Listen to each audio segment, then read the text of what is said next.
Assalamualaikum warahmatullahi wabarakatuh. Hamdan wa syukran lillah wassalatu wassalamu ala rasulillah amma ba'dah. Halo teman-teman, selamat datang kembali di channel Siddiq An-Nur, channel kita yang selalu berusaha menyebarkan kebaikan dan ilmu yang bermanfaat. Sahabat, hari ini kita akan membahas topik yang menarik, yaitu rumus jodoh dalam pandangan Islam. Sebelum melanjutkan, tak bosan-bosan kami meminta dukungan dari teman-teman untuk subscribe, like, komen, dan share jika informasi ini bermanfaat. Terus sebarkan kebaikan dan salam sukses selalu. Sahabat Siddiq An-Nur channel yang mudah-mudahan diberkahi oleh Allah.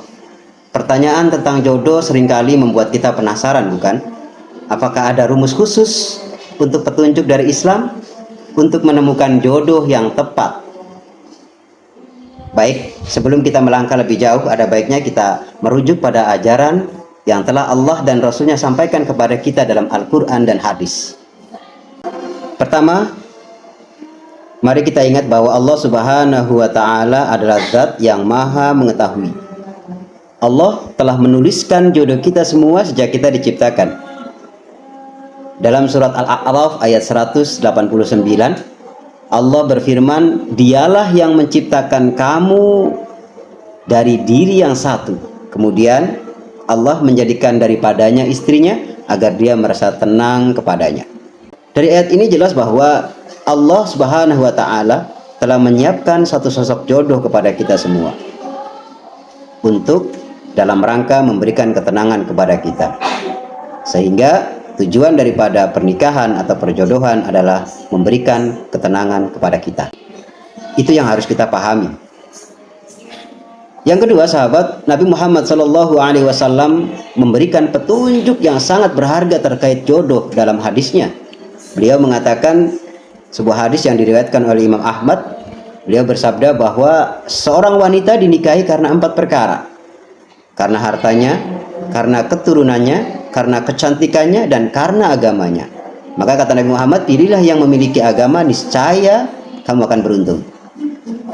Dari Al-Quran dan hadis ini menjelaskan bahwa sebenarnya rumus kita dalam mencari jodoh adalah yang pertama, janganlah terlalu tergesa-gesa, karena Allah sudah menyiapkan jodoh terbaik buat kita.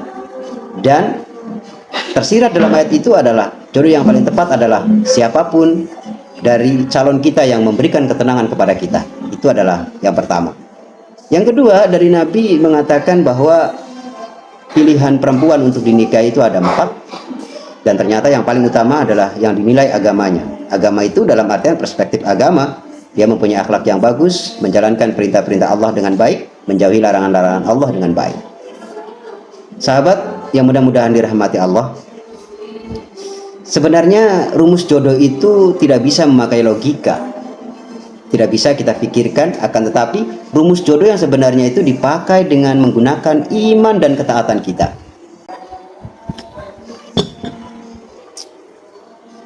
Maka dari itu sahabat, kita sebagai hamba Allah tidak perlu khawatir berlebih tentang jodoh, karena yang terpenting sebelum kita bertemu dengan jodoh kita adalah dengan tetap menjaga dan memperbaiki diri. Artinya dengan kita menjaga diri, maka Allah menjaga jodoh kita. Sahabat yang mudah-mudahan dimuliakan oleh Allah, menjaga diri dan memperbaiki diri itu sebagai seorang perempuan, maka dilakukan hendaklah dia menjaga diri dengan rasa malu. Kenapa malu?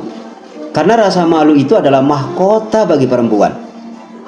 Sebagaimana wanita-wanita soleha yang disebutkan dalam Al-Quran, juga disebutkan dalam As-Sunnah, semua memiliki rasa malu yang besar.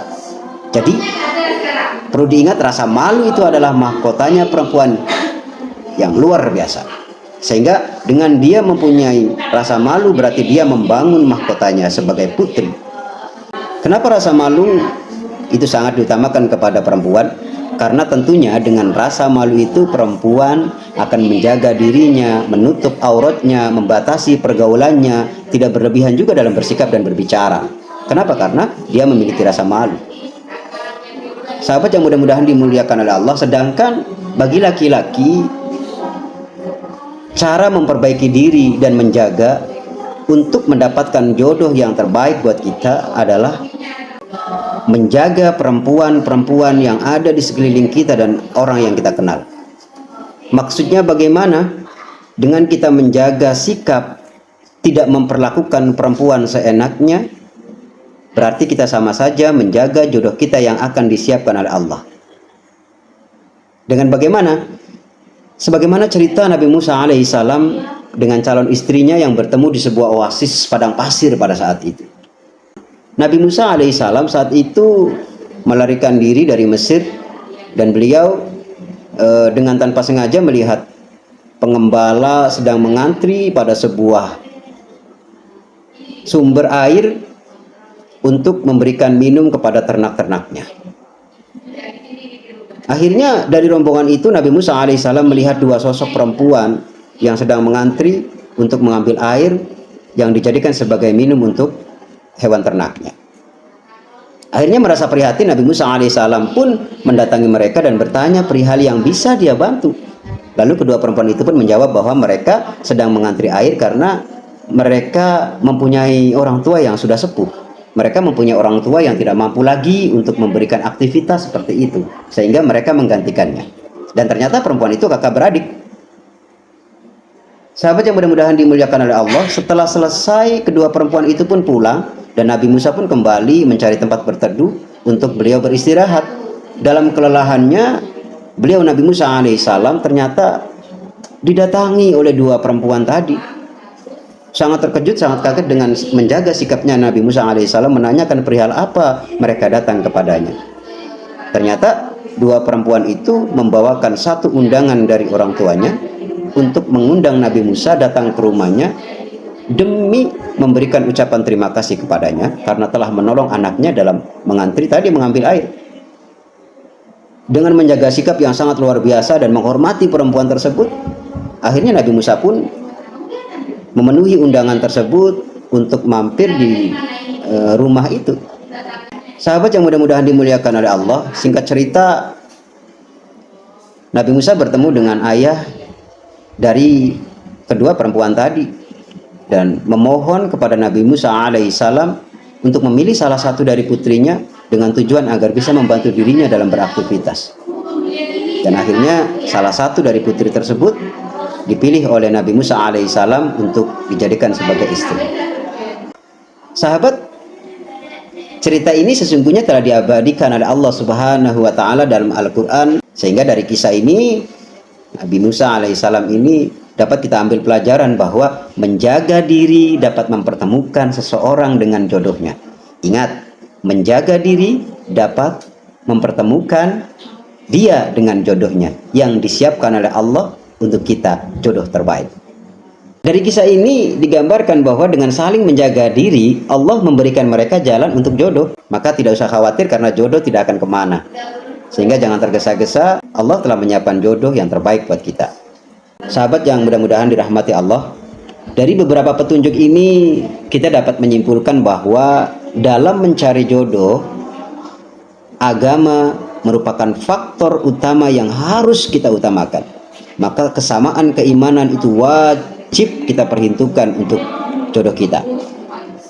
Artinya ketika seseorang memiliki ketakwaan dan menjalankan agama dengan baik, insya Allah hubungan tersebut akan mendapatkan berkah dari Allah Subhanahu wa taala.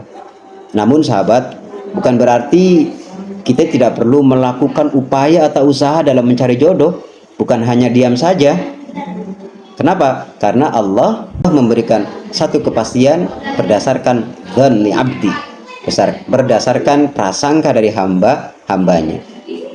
Sehingga kita tetap perlu berdoa kepada Allah Subhanahu wa taala agar diberikan jodoh yang terbaik. Berusaha memperbaiki diri kita, memperluas pergaulan dengan cara yang islami. Ingatlah bahwa jodoh adalah bagian dari takdir yang sudah Allah siapkan kepada kita. Tetapi kita juga memiliki tanggung jawab untuk melakukan yang terbaik dalam mencari pasangan hidup kita. Dengan apa? Dengan standar nilai-nilai agama. Sahabat yang dirahmati Allah, itulah sedikit pembahasan dari saya tentang rumus jodoh dalam pandangan Islam. Semoga informasi ini bermanfaat dan bisa menjadi panduan bagi kita semua dalam menjalani kehidupan berumah tangga sesuai dengan ridha Allah dan sesuai dengan ajaran-ajaran agama Islam. Jangan lupa subscribe, like, komen, share jika informasi ini bermanfaat. Kurang lebihnya mohon maaf. Akhir kata, ihdinas siratal mustaqim. Assalamualaikum warahmatullahi wabarakatuh.